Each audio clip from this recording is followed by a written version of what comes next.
Dje, por a kanë ndryshuar diçka situata? Jo, nuk besoj që ka ndryshime, sa me siguri që do t'japin betimin, nëse shumica ka vota edhe do të votohet kryetari i kuvendit.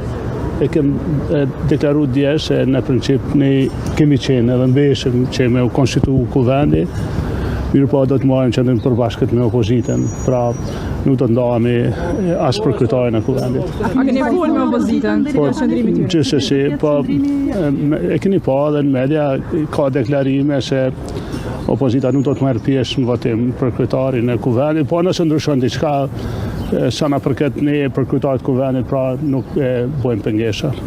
E pastaj për qeverinë e dini qëndrimin tonë. Pas ndoj takim me zotin Ndimaj? Jo, s'kam pas. Nuk e di, pra do t'jetë qëndrimi për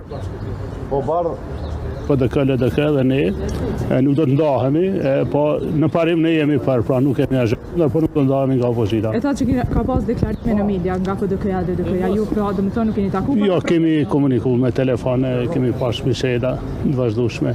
Faleminderit. Po ashtu.